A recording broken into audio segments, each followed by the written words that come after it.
The Morgue Beneath the Hospital, a true horror audio story. Before we begin, turn off the lights. Use headphones and remember, some places don't forget what happened in them. It was 2:17 a.m., that exact time, when the entire hospital went silent. No machines, no footsteps, no beeping monitors, just darkness. 3 seconds later, the power came back. And that's when they noticed something impossible. The morgue door was open.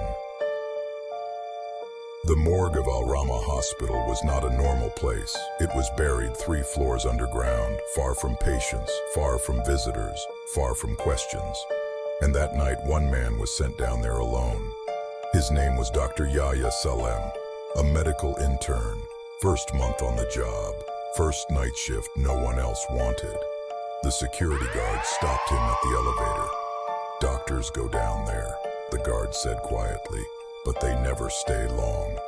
The elevator doors closed and began to descend. The air changed first, colder, heavier, like the room itself was holding its breath.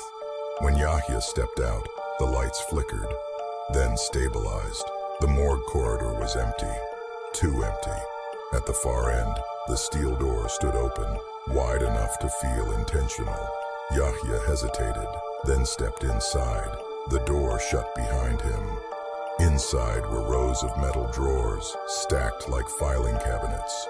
Each one held a body. Each one had a name, a date, a cause of death, except one, drawer number 6.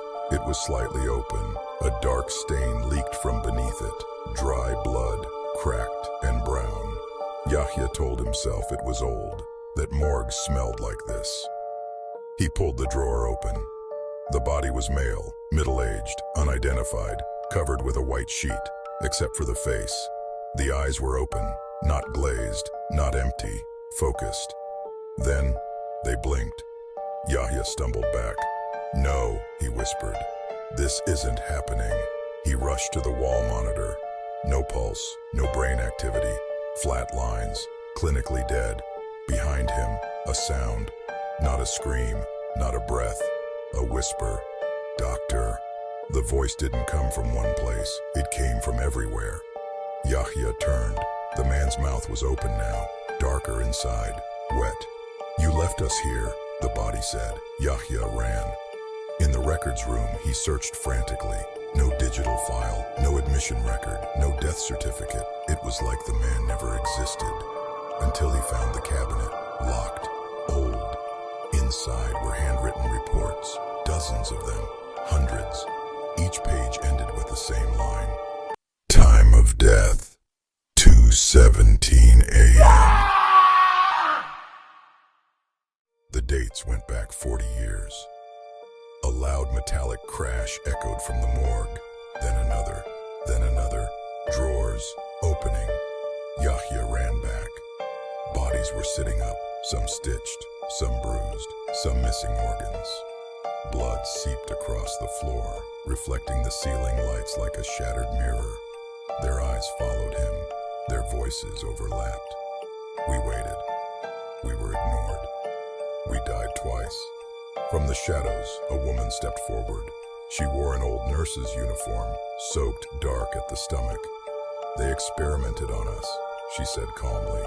"Drugs, procedures, organs removed before death." Yahya shook his head. "That's impossible," she smiled. "Check the hospital's foundation date." He did, and his blood ran cold. The hospital was built on top of the old morgue. They never moved the bodies. They just built over them. The lights flickered again. The clock hit 2:17 a.m. The bodies stood, not rushing, not screaming, walking, purposefully.